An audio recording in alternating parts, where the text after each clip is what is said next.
With your experience, Jonathan, I mean, you've been at an elite level organization. I mean, both Rockets and Spurs, of course, are elite level organizations, but at different times in their trajectories as far as where their standings are in the league is what I'm getting at. What is that like announcing for a team that, like extinguished the Miami Heat little mini dynasty, if you want to call it that, however you want to put it, versus doing, announcing for a more rebuilding team like the Rockets? Is it harder to drive that excitement when you're in a rebuilding situation like the Rockets are in right now?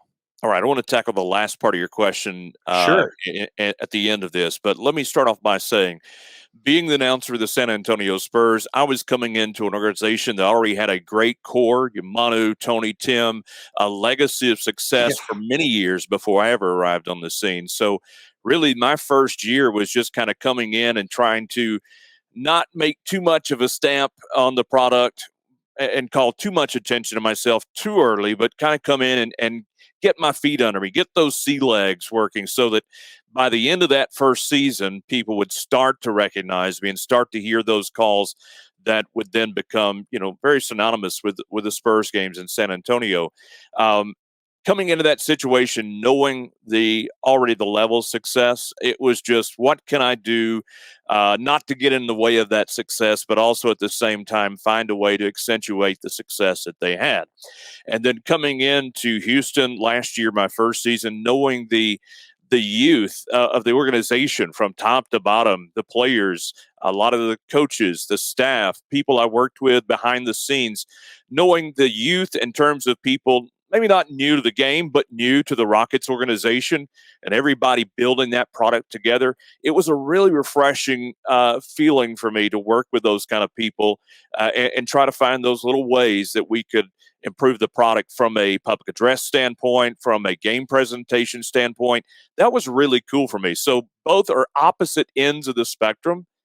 But the answer to the last part of your question doesn't matter whether it's a core group that's been together for as long as Tim, Tony, and Manu, or a young group like Jalen Green and KPJ and those guys. You're going to give it 100% every time you're behind that mic, whether you're up by 20 or are down by 20. There were a few times, knowing you guys know the culture of the San Antonio Spurs. They're about class and trying to handle their business in a right way. And there were times where we were beating a team by 20 or 30, and I knew at that point it wasn't my job to rub it in. Do you know what I mean by that, Matt, Justin? I knew Absolutely. that there was a For sure. point where the fans understood that within that culture there, you didn't rub it in. You didn't just keep hammering them. And you've watched Pop. You've seen how he will handle games against opponents when they've got him down big. He'll put in the rotation and bring in the bench, and just a very classy way of handling things there. And I knew my point was to try to follow suit with that.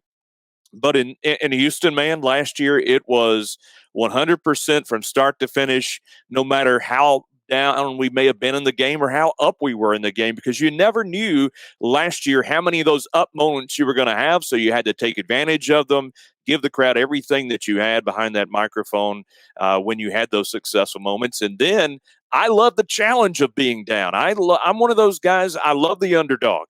And it fits me perfectly what I've seen the last year with the Houston Rockets, because these guys are hungry and I was hungry and I still am hungry because, being away from the game for a couple of years, boy, you talk about starving to get back behind that microphone. So just a perfect combination, me coming into Houston and seeing the youth and the growth and getting my chops back underway.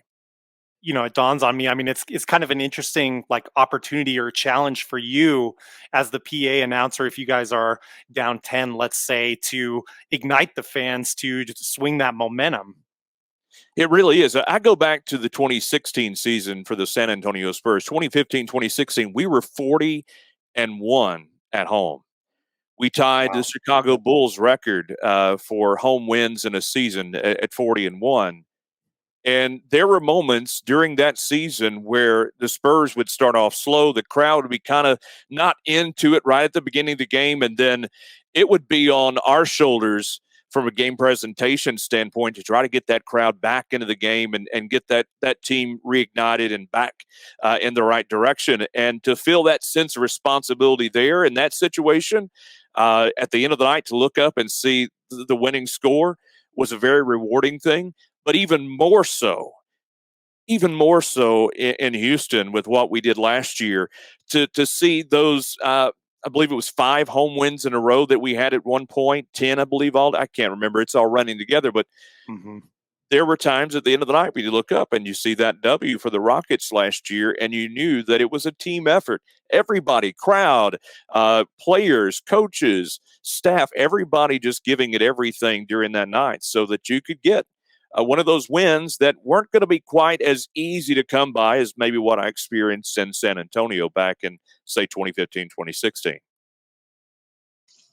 Jonathan, we've had other PA announcers on our show, and we've asked them their philosophy and how they go about pumping up the crowd and just announcing both teams home and away. What is your philosophy? Are you kind of straight down the middle, understated, or are you pretty expressive in terms of trying to get just the crowd riled up? I know I've heard different philosophies depending on the announcer Yeah, we've I talked to. mean, you talk to Lawrence Tanter, the longtime voice of the Los Angeles Lakers. Has a very, like you say, a very balanced approach between the home and away team. Not the animated response that you see from a lot of public address announcers. I'm all about gamesmanship, guys. I really love that during that season, the championship season in San Antonio in 2014 season, in the finals with Michael Biamonte, the Heat's public address, and we had fun, man. When it came to announcing the starting lineup for the visiting Miami Heat, it was all about deadpan, just give them that low intensity, just kind of that little snide there. It was fun though, and the good thing about it was that it was gamesmanship on both sides. Michael knew what he was doing. I knew what I was doing, and we respected each other all the more for it.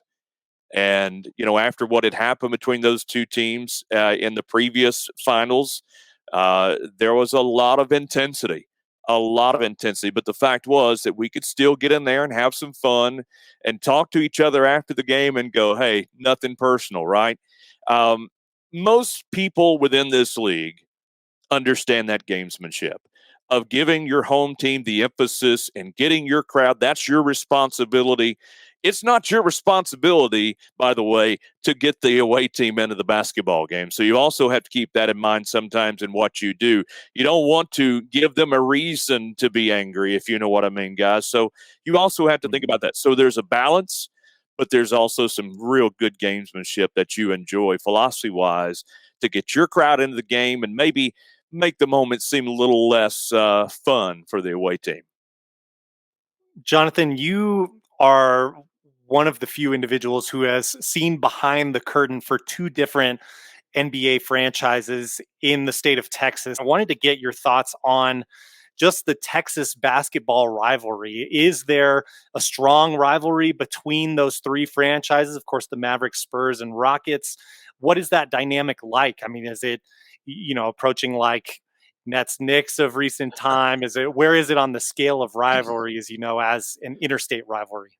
So to give you a little background about myself and rivalries, growing up in the state of Alabama, there is no Right. NFL team. There is no NBA team. There is no Major League Baseball team. You've got college football. And Yeah. there are 2 major teams in the state of Alabama, Alabama and Auburn. And when you're born, they slap you on the behind and you have to make your decision right then and there. Who are you going to be for, Alabama or Auburn, right? And I grew up as an Alabama fan. Couldn't help it, just a few moments away from the campus. And growing up with that rivalry, I could never imagine for even one moment the announcer for the Alabama Crimson Tide going and being the announcer for the Auburn Tigers. It just wouldn't happen. Now, with that in mind, being in San Antonio, I did not grow up a Spurs fan. In fact, I was a Rockets fan before I was part of the Spurs. Hmm.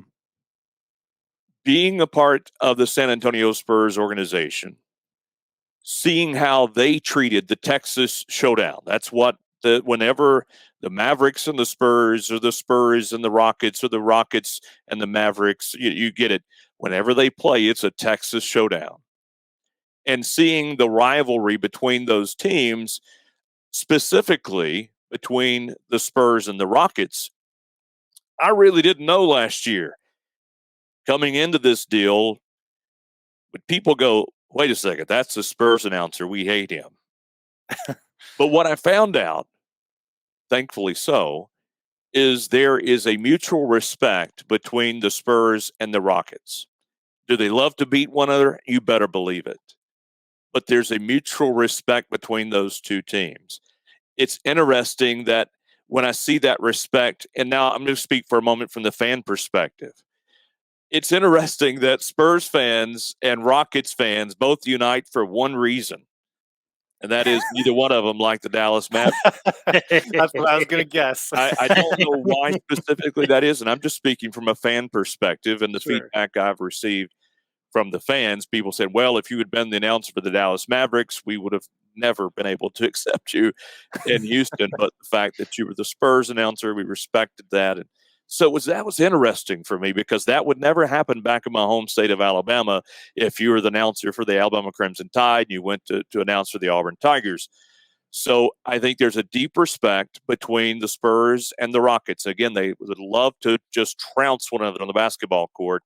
And all three have that feeling on the basketball court. But it's been kind of an interesting relationship between the fans of all three. Probably the most hated I have ever been in terms of public address announcer was a 2014 series between the Mavericks and the Spurs. It went to a game 7. Spurs won that game 7. I remember just looking at Twitter to see what the opposing fans were saying about me, and it was quite comical to read some of their responses about me. And that was for me, that was a brand new feeling. So pretty cool. Speaking of fan interactions, do you have a memorable story with a fan, or a positive or negative interaction, just in terms of you're trying to do your job, but yet you might have some fans either giving you some praise or kind of going in the opposite direction? If I'm just honest with you, and this may not seem like much to others, I never imagined walking through the player tunnel in the AT&T Center or at Toyota Center, that anyone would ever stop me and ask me for my autograph. I just never would have even thought that to be the case. Now, as somebody who loves the art of public address announcing, I would have loved in 1997 to have gotten Ray Clay's autograph, just because it's that young man wanting and dreaming of doing this. That would have been an autograph I'd have really sought out. But just from a common fan standpoint, I could not believe, maybe a year or two into my time in San Antonio, that I could walk through that tunnel and a fan would ask me to give them my autograph. And I remember one day a fan had a basketball and he hands me the ball and he hands me a Sharpie and he asked me to sign the ball. And I looked down, and on that ball was Tim Duncan's autograph and Tony Parker's autograph.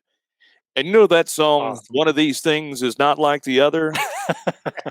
That's how I felt. And he's like, no, I really want you to sign that. It means something to me. Now that right there, for the rest of my life, not the signature, not being asked, but the fact that he would say that it meant something to him. That's when it truly meant something to me. That's when I realized just how blessed I was. I knew I was blessed, but really took it to a whole different level, that I could walk down the street and somebody see me, take my family to Six Flags in San Antonio and have a fan come up and say, are you the announcer for the Spurs? And then, making that connection. So I just never thought that would be the case. Growing up in a small town in Alabama, you don't expect to one day be asked for your autograph inside an NBA arena. And the same in Houston. The fans are just, guys, I can't tell you enough how fortunate we are in being a public address announcer in this league, first and foremost. But then to add that on top of it, to have the graces of the fans and their care for you, that takes it all to a whole different level.